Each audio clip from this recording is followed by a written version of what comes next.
Otonoke by CreepyNuts is easily the best OP of the season, and its catchy rhythm made the opening of Dandadan absolutely unskippable. But did you know its lyrics are actually really well written and full of references? Well, in this video, I'm gonna break down all the things you should know about Otonoke. Let's start by explaining the song, and I'll touch on all the references later in the video. Otonoke should be translated into the monster of sound, as Oto means sound and Noke means monster, similar to the word Mononoke from the Ghibli movie Princess Mononoke. The song begins with a string of Dandadan, which is quite obvious, but it actually lays the foundation for the entire song. The lyricist/performer Arishite purposely focused on choosing and twisting many of the lyrics into ending with an. For example, this sort of rhyme consists throughout Otonoke, so see if you can find more of it the next time you listen to the song or watch the OP. The next line is kwabara, which is a traditional Japanese good luck charm that was meant to stop lightning from striking the person, and occasionally evade bad luck, kind of like knock on wood. The Japanese vocabulary lesson doesn't end here. Hareta from the pre-chorus is a phrase often connected to the well-known Japanese yokai known as Yamanoke. Hareta means I'm inside, and is something Yamanoke would say when it possessed someone. One thing that I particularly like about the pre-chorus is that it sounds totally different from the rest of the song.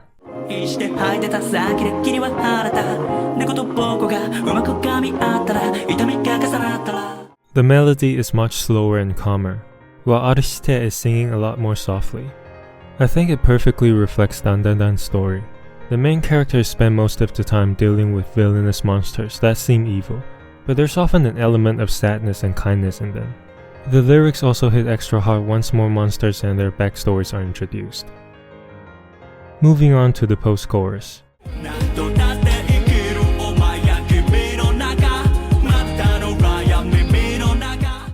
As mentioned in the anime, a huge purpose of the monsters is to be reborn again.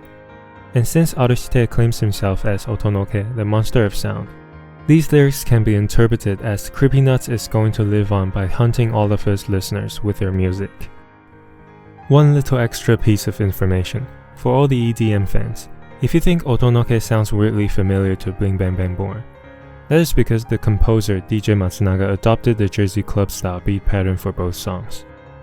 Let's jump to the reference breakdowns. Starting from verse 1, the first reference should come off as pretty obvious if you have any interest in the horror genre. Sada-chan, Kaya-chan are two of the most iconic figures in all horror films, known as Sadako from The Ring and Kayako from Ju-On or The Grudge, which is the American version. The author of Dandadan, Tatsuyuki Nobu-sensei, mentioned in the interview that Sadako vs Kayako is actually one of the inspirations behind his creation. In the next line,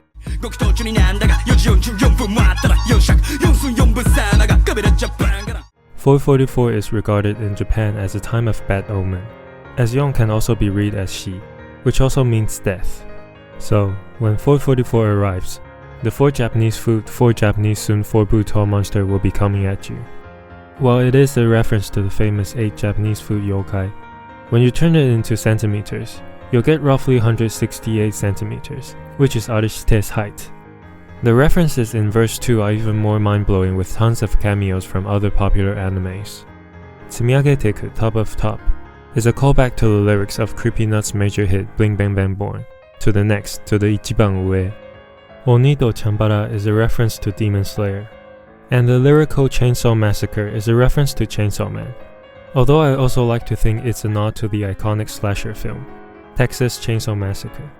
Then you have Wataru o Minahara Hanauta singing Sharara, which is obviously a reference to One Piece, and the Naruto OP, Hotaru no Hikari.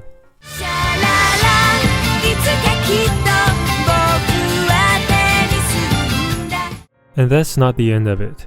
Haraitai, meaning one to exorcist, is a reference to Jujutsu Kaisen.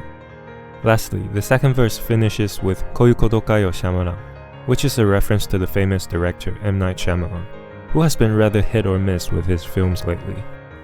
Well, this pretty much sums up the song breakdown. I do want to add 2 more observations I had from the opening animation. First, Spoiler alert if you haven't at least watched episode 5 of Dandadan. The golden ball you keep seeing from the OP, ED, and the anime itself represents the pair of things our protagonist is missing.